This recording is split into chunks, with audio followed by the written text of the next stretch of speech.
We will continue our study of logic by now considering quantified statements. In grammar, the predicate refers to the part of a sentence that gives information about the subject. For example, in the sentence, James is a student at Rome University, the phrase is a student at Rome University is the predicate. In logic, predicates can be obtained by removing some or all of the nouns from a statement. So using the previous example, the statements is a student at Rome University and is a student at are both predicates. If we let P denote the former, so P is a student at Rome University, and we let Q denote the latter, so Q is a student at, we can write the sentence as P of James and Q of James, Rome University, respectively.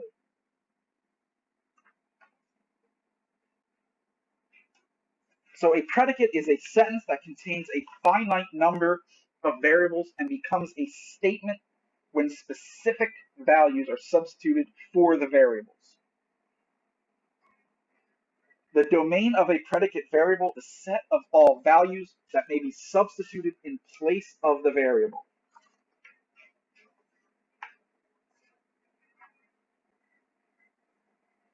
If P of X is a predicate and X has domain D, the truth set of P of X is the set of all elements in D that P of X true when they are substituted for X. And the truth set is denoted as the set of all X in D such that P of X. So this means in, and the colon is such.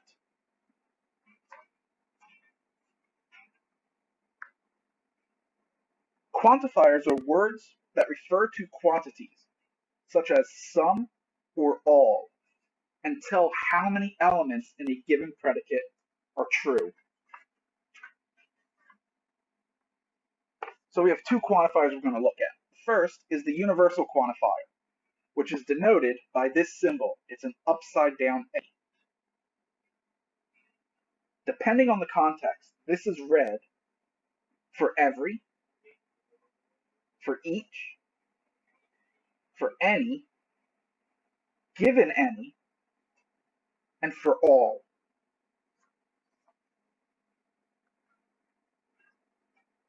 In a universally quantified sentence, the domain of the predicate variable is generally indicated between the symbol and the variable name, or immediately following the variable name. So we let Q of X be a predicate and D be the domain of X. A universal statement is a statement of the form, this, which reads, for all X in D, Q of X. It is defined to be true if and only if Q of X is true for each individual X in D.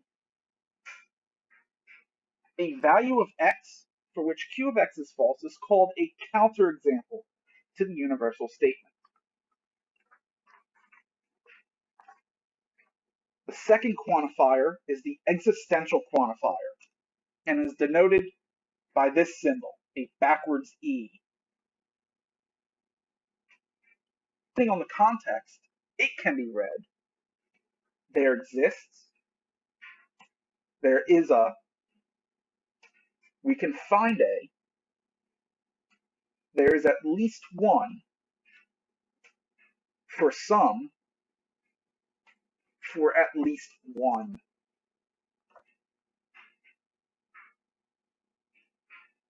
In an existentially quantified sentence, the domain of the predicate variable is generally indicated either between the symbol and the variable name or immediately following the variable name, and the words such that are inserted just before the predicate. So let Q of X be a predicate and D the domain of X. An existential statement is a statement of this form, read, there exists an X in D such that Q of x. It is defined to be true if and only if Q of x is true for at least one x in D.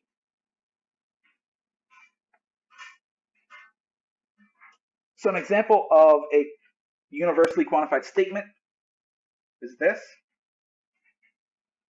This can be read as every real number has a non-negative square. All real numbers have a non-negative square. Any real number has a non-negative square. Or the square of every real number is non-negative.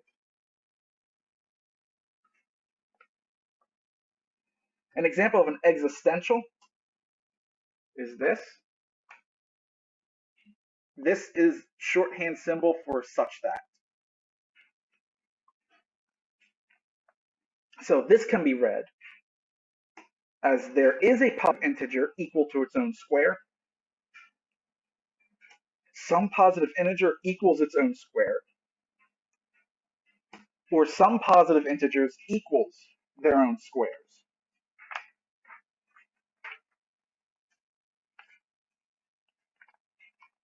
So a special type of universal statement is known as the universal conditional, and is one of the most common statement forms that appears in mathematics. It has the form for all x. If P of x, then Q of x.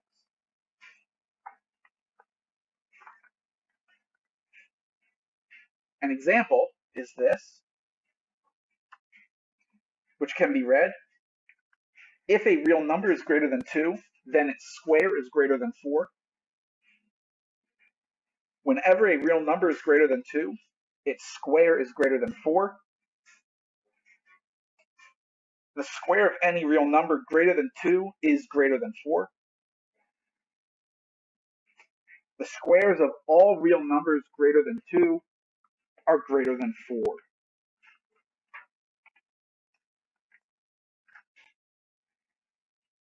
Now some notation. Let P of x and Q of x be predicates and suppose the common domain of x is D. This notation means for all x in D, if P of x, then Q of x. This is read P of x implies Q of x.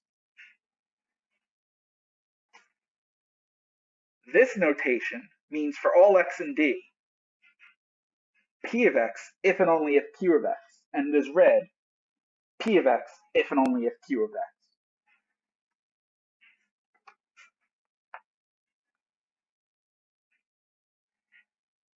So Tarski's World is a computer program developed by information scientists John Barwise and John Etchemendy to help teach the principles of logic. The program for Tarski's World provides pictures of blocks of various sizes, shapes, and colors, which are located on a grid.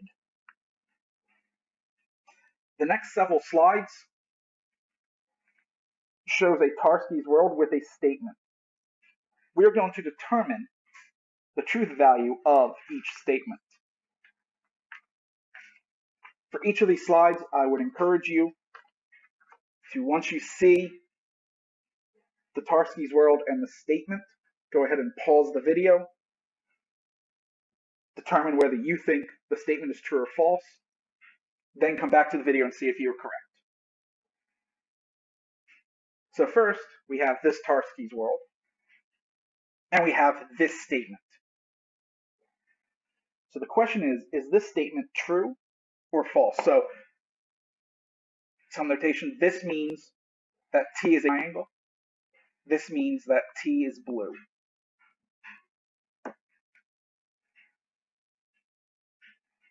Well, this is true, right? Because this says all triangles are blue.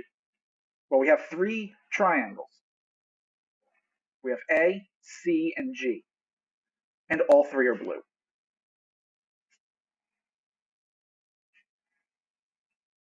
Same world. Now we have this.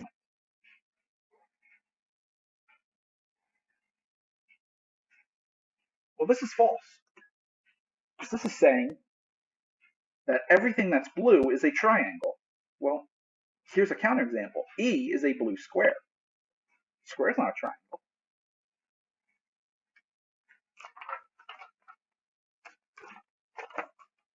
Next, we have this statement. So this simply means that D is to the right of Y.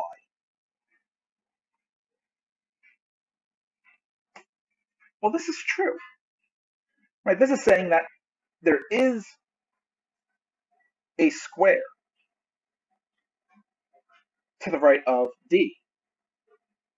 Well, here's D.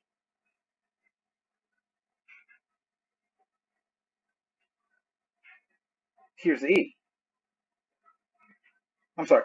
This is saying that there is a square that D is to the right of. Right? D, here's the square E. Well, D is definitely to the right of it. Actually, here's another square. Right? So there's actually two squares that D is to the right of.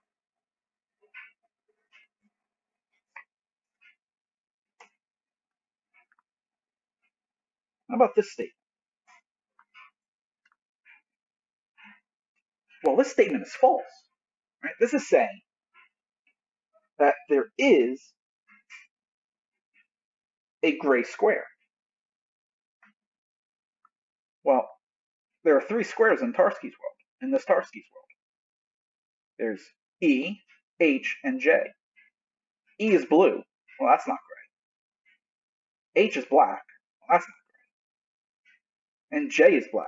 Well, that's not gray. So there is no such object that's a square in gray.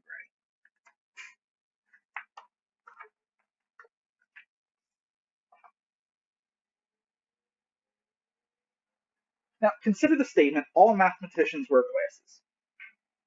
When would this statement be false? So pause the video here. Think of when the statement would be false. When you think you have it, come back to the video. From the definition of a universal statement, the statement is false if we can find a counterexample. That is, if there is a mathematician who doesn't wear glasses.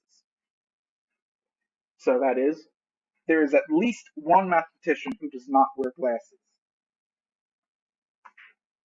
Formally, that looks like this. Notice that the negation of a universal is an existential.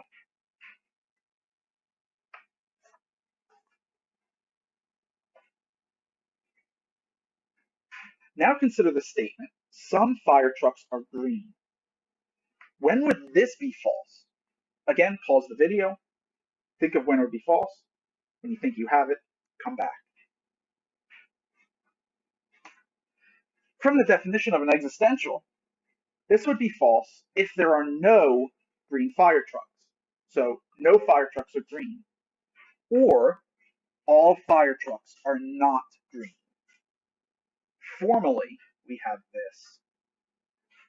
Notice that this is saying that the negation of an existential statement is a universal.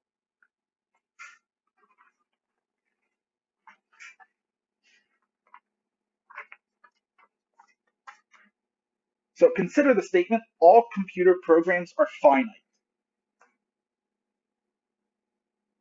Formally, this can be written as for all computer program P, for every computer program P is finite. The negation of this would have to be an existential, right? So when would this be false? Well, it would be false if there is a computer program that is not finite.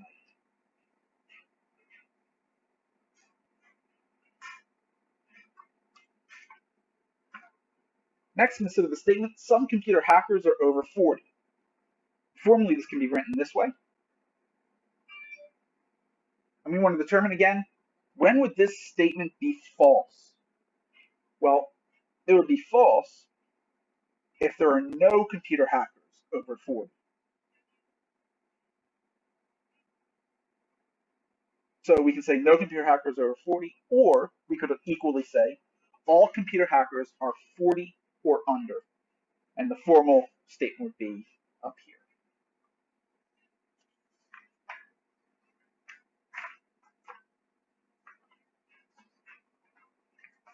We conclude with one final example.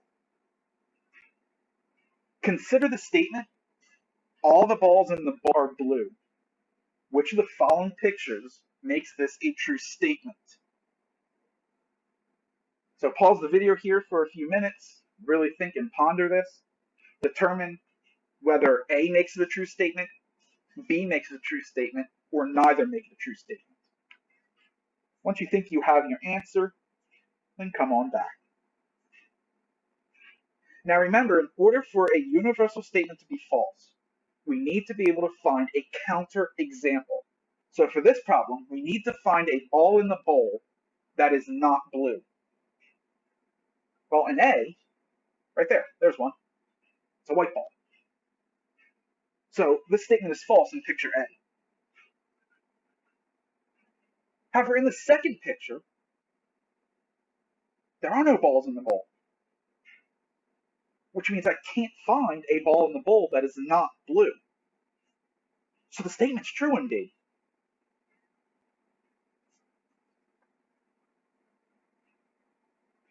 A statement of the form, for all x and d, if p of x then q of x, is called vacuously true, or true by default, if and only if p of x is false for every x in D. So coming back to this example, now p of x was blue, right? R blue. Well, R blue is false for every single x because there isn't an x in the ball, right? There's no balls. So p of x is false. Hence, the statement is vacuously true for picture B. And that finishes our look at quantified statements.